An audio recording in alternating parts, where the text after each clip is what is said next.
Hace 8 años, Kim Moo-chan fue partícipe de un asesinato, debido a que el caso que debía resolver no tuvo un final justo por falta de pistas. Resulta que una adolescente fue secuestrada y abusada, pero su asesino fue liberado, lo que enfureció al padre de la víctima y sin miedo a ir a la cárcel, y delante del joven detective, le quitó la vida al sujeto. En la actualidad, Moo-chan está a punto de atrapar a una banda de maleantes que tienen secuestradas a chicas a las cuales le exigen que generen ingresos con transmisiones en línea. Afortunadamente, el joven detective, junto a su equipo y a una mujer perteneciente al área de ciberseguridad que se hizo pasar por una streamer y trabajó con las demás chicas, terminan con el calvario de las jóvenes. Por cierto, el detective se enfrentó a más de 5 matones él solo. Luego del arresto, la muchacha grabó al detective plantando pistas en el lugar, pero cuando quería llevarse esta grabación, él le quitó su móvil y borró la evidencia. Más tarde descubrimos que Moo-chan plantó las pistas para acorralar al jefe de la banda, esto debido a que sabía que estaba relacionado con el reciente hallazgo del cuerpo de una chica desaparecida. Al día siguiente descubrimos que la muchacha de ciberseguridad se llama John Hyun, que a partir de ahora le diré John, como le dice su amigo y compañero de trabajo. Por cierto, los amigos conversan sobre Kim Moo-chan, quien resulta ser el jefe del área de investigación y se lo conoce por tener métodos muy cuestionables para poder conseguir resultados factibles, aunque siempre aparece algo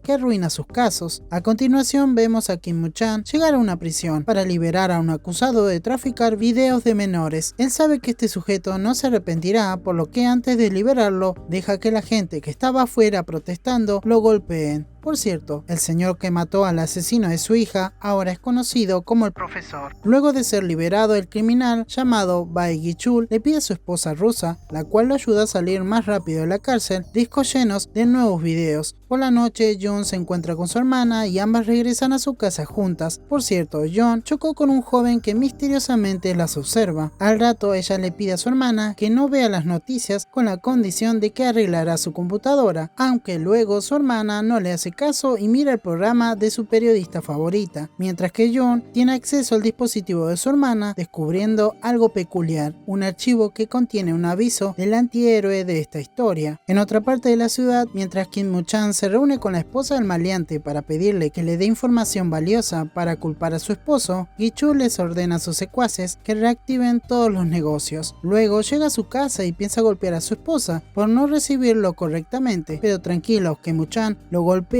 no sin antes romper la cámara de la calle. Al día siguiente, John es regañada cuando quiere pedirle a su jefe que investigue el misterioso video que encontró alojado en la computadora, mientras que Moo-chan es insultado por el maleante que quiere denunciarlo, pero de un momento para el otro, y luego de que el profesor de la hermana de John activase una especie de anillo tecnológico, un aviso llega a toda la nación. Podrán juzgar si Gi-chul tendrá una pena de muerte o no. Desesperada, John le pide a su hermana que no interactúe con este mensaje y Moo-chan sale a tomar aire. Como todos los habitantes del país quieren que Gi-chul reciba un castigo, él es secuestrado y a la mañana siguiente aparece sin vida. Esto altera a la prensa y a la policía, que le ordena a Moo-chan que sea líder de la investigación. Él acepta su pedido con la condición de que pertenezca al cuartel general y tenga acceso a un caso particular. Antes de continuar, debo mencionar que Máscara de Perro, o sea el antihéroe de esta historia, nuevamente envió un mensaje a toda la nación. Esta vez les comenta que podrán evadir sus mensajes y que habrá más personas castigadas cada mes durante el 15 y el 30. Por su lado, el jefe de John le exige que no revele que llevó el video a la oficina para no tener inconvenientes, pero esta mujer no se va a quedar de brazos cruzados, por lo que luego de una ardua investigación habla con Moo-chan para decirle que Máscara de Perro puede ser la misma persona que ajustició al asesino de su hija hace 8 años. Esto debido a que este sujeto dijo que serán castigados